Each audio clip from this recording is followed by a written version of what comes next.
DGISPR ने बानी PTI को जहनी मरीज करार दे दिया। कहा जेल में बैठा जहनी मरीज कौमी सलामती के लिए खतरा बन चुका। इसका बयानिया अब नहीं चलेगा। वो जहनी मरीज फौज और उसके सरबराह के खिलाफ जहर उगल रहा है। वो शख्स अपनी जात का कैदी है। अपने ही पार्टी के लोगों को NDU जाने पर गद्दार कहता है। तुम हो कौन? किसकी जुबान बोल रहे हो? वो समझता है मैं नहीं तो कुछ नहीं। वो कहता है उसके साथ चले तो ठीक वरना सब गलत। अब इसकी सियासत खत्म हो चुकी। माजी के सियासतदानों ने कभी ऐसा काम नहीं किया जो ये शख्स कर रहा है। जो हमने आज कहा पहले कभी नहीं कहा। जो इन्होंने किया वो भी पहले कभी किसी ने नहीं किया। तुम होते कौन हो बात करने वाले? मुसल्लह अफवाज में हर तबके से बच्चे आते हैं। हमने जनाजे इकट्ठे उठाने होते हैं। हमने एक साथ जान देनी और लेना होती है।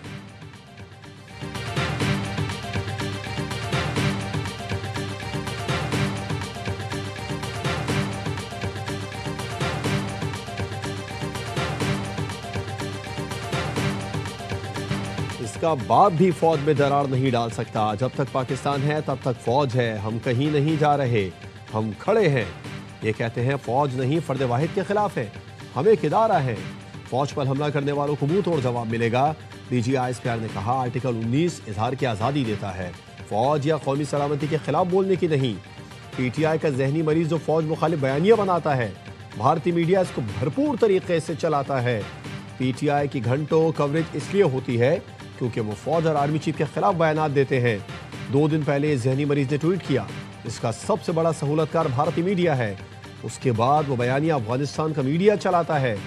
अपनी औलादों को इस फौज में भेजो, उन्हें तो बाहर रखा हुआ है। अपनी औलाद को खवारिज और भारतीय फौज के आगे भेजो। अब मनफी प्रोपेगेंडे के खात्मे का वक्त आ गया।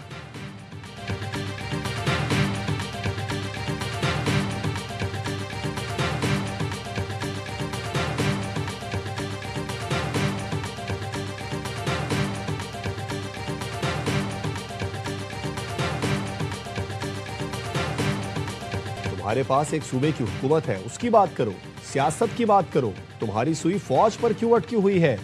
क्या खैबर पख्तूनख्वा में दहशतगर्दी ऐसे ही चलती रही? DGISPR कहते हैं दहशतगर्दों को स्पेस देने की वजह क्या है? टेरर पॉलिटिकल गठजोड़ भी है। जो इसके खिलाफ जाता है उस पर हमला करा दिया जाता है। इनका बयानिया है कि इंटेलिजेंस बेस्ड ऑपरेशन ना करें, दहशतगर्दों से बात करें। क्या पाकिस्तान की सिक्योरिटी अफगानिस्तान और भारत से आएगी? भारत ने जब हमला किया उस वक्त ये जहनी मरीज होता तो कशकोल लेकर बातचीत करने चल पड़ता। सवाल के जवाब में कहा कुत्ता भौंक रहा होता है तो ज्यादा परेशान होने की जरूरत नहीं। अवाम बहुत बाशऊर हैं। गवर्नर राज लगाना ना लगाना हुकूमत का फैसला है, वही करेगी। गवर्नेंस के गैप को हम अपने शहीदों के खून से पूरा कर रहे हैं।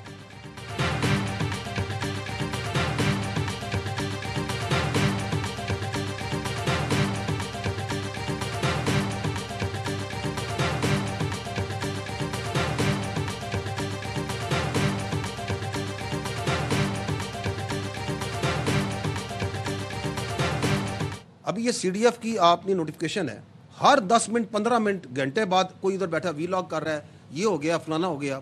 कभी किसी ने किसी को वाइस चीफ डिक्लेयर कर दिया कि भाई ये वाइस चीफ बन गया है, ये अभी प्रमोट हो गया है।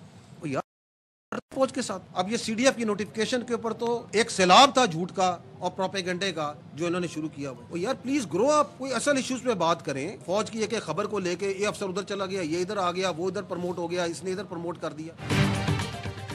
CDF के नोटिफिकेशन पर हर कोई 10 से 15 मिनट बाद ट्वीट करता रहा। अपनी मर्जी से CDF का जाली नोटिफिकेशन बनाकर चला दिया। बड़े हो जाओ, असल मसाइल पर बात करो। DGISPR का कहना है एक अफसर की तस्वीर लेकर प्रोपेगेंडा करते हैं। रिटायरमेंट एक्सटेंशन का बयानिया शुरू कर दिया। सोशल मीडिया पर बयान दाग दिया। सीनियर रिटायर्ड फौजी अफसर के घर पर हमला हो गया। फला ये सोच रहा है, वो सोच रहा है। तुम बाहर बैठे हो, तुम्हें क्या पता? क्या यह आज़ादी इज़हार राय है? ये कौन सी सियासत है? चीफ ऑफ डिफेंस फोर्सेस की तैनाती पर सबको मुबारकबाद पेश करता हूं। CDF हेडक्वार्टर्स जंगी मामलात पर अब मुकम्मल आगाही फराहम करेगा।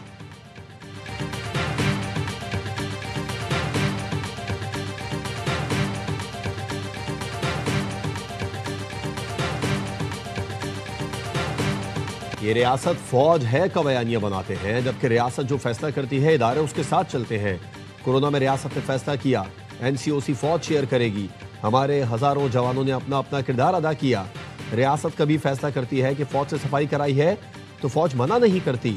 इनकी पूरी सियासत रियासत के इस इदारे के खिलाफ है। इस शख्स और उसके हवारियों का सारा बयानिया फौज के खिलाफ है। 3 दिन पहले एक मुलाकात हुई, उसका बयानिया ह्यूमन राइट्स बीमारी पर बनाया जा रहा था। मुलाकात के बाद जो बातें की गई वो भी सबने देखी। इस शख्स की बहन बाहर आकर भी वही बातें कर रही है जो बयानिया बनाया जाता है। बगैर किसी अभाम क्लियर करना चाहते हैं। अब ऐसा नहीं चलेगा। जब तक पाकिस्तान कायम दाम रहेगा, पाक फौज रहेगी।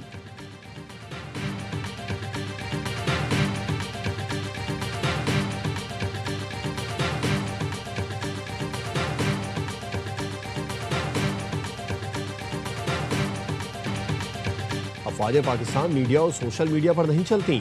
फौज किसी इलाके, लसानियत, मजहबी झुकाव, सियासी सोच या मकतब फिक्र की नुमाइंदगी नहीं करती। अफवाज में पाकिस्तान के हर इलाके, मसलक, जुबान और सोच के लोग मौजूद होते हैं। हम किसी मिडिल क्लास, गरीब तबके या अमीरों का एजेंडा लेकर नहीं चलते। हमारे पास फैज़ हमीद का केस चल रहा है। 9 मई से मुतालिक फौजी अदालतों में जो केसेस आए थे उनको निपटा दिया गया। 9 मई को इस शख्स ने शोहदा की यादगारों पर हमले करवाए, शोहदा की यादगारों को जलाया, पाक फौज की निशानी को आग लगवाई। कोई समझता है उसकी ज़ात और सियासत अवाम से बड़ी है तो गलत समझता है। अपनी तवानाई को किसी और काम में लगाएं। पूरा दिन फौज की बातों से बाहर निकले। अगर कोई अपनी ज़ात माइंडसेट के लिए फौज पर हमले करता है तो छोड़ा नहीं जाएगा।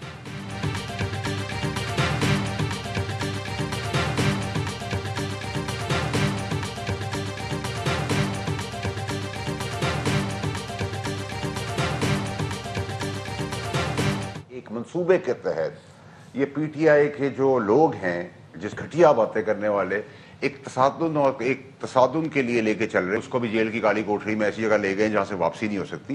तो इश्तियाल करके एक सियासी खुदकुशी की तैयारी हो रही है और माइनस एवरीवन होंगे। अब बानी पीटीआई वहां तक चला गया जहां से वापसी नहीं हो सकती।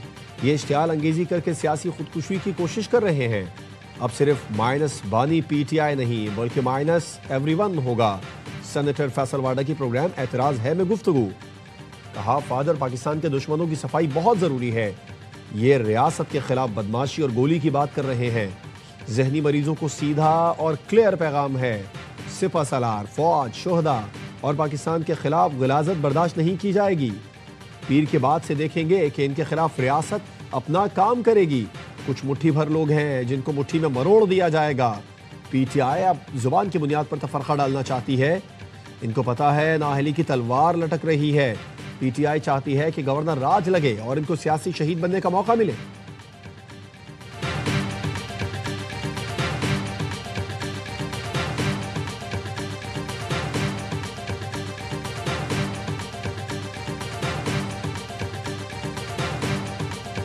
फील्ड मार्शल सैयद आसिम मुनीर की बतौर चीफ ऑफ डिफेंस फोर्सेज तैनाती का नोटिफिकेशन जारी। फील्ड मार्शल की बतौर सीडीएफ तैनाती 5 साल के लिए की गई। वजारत दिफा ने सदर जरदारी की मंजूरी के बाद नोटिफिकेशन जारी किया। फील्ड मार्शल सैयद आसिम मुनीर पाकिस्तान के पहले चीफ ऑफ डिफेंस फोर्सेज मुकर्रर। नोटिफिकेशन आईन पाकिस्तान की शिक 243 और आर्मी एक्ट की शिक 8A के तहत जारी किया गया। फील्ड मार्शल आसिम मुनीर ने सहाफ़ियों से गैर रस्मी बातचीत में कहा, चीज़ें बेहतरी की तरफ जा रही हैं। पाकिस्तान यहां से अब ऊंची उड़ान की तरफ जाएगा।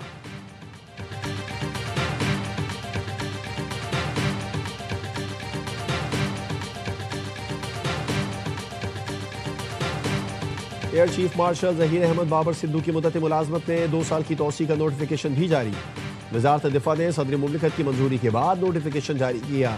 Air chief marshal Zaheer Ahmed Babar की बतौर सरबराह पाक फजाइया मुद्दत में तोसी का इतलाक 19 मार्च 2026 से होगा।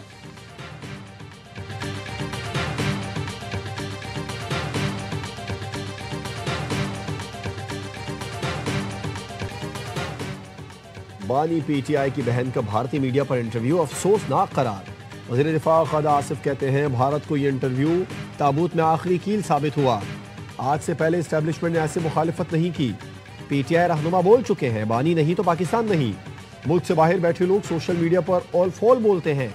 बाहर से मुल्क और फौज के खिलाफ बातें होती हैं, गालियां दी जाती हैं। मुल्क दुश्मनों की आज तक कोई मजम्मत नहीं करता। इन लोगों ने 9 मई किया जो तारीख में किसी और ने नहीं किया। ये जो जहर आलूद माहौल है इसकी जिम्मेदार पीटीआई है।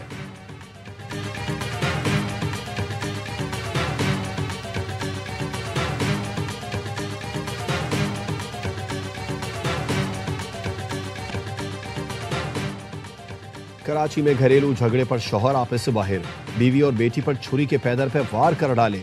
45 साल बीवी को छू मौके पर जान बहक। 12 साल मरियम अस्पताल ले जाते हुए दम तोड़ गई। वाकया गिजरी के इलाके में पेश आया, मुलजिम की तलाश जारी।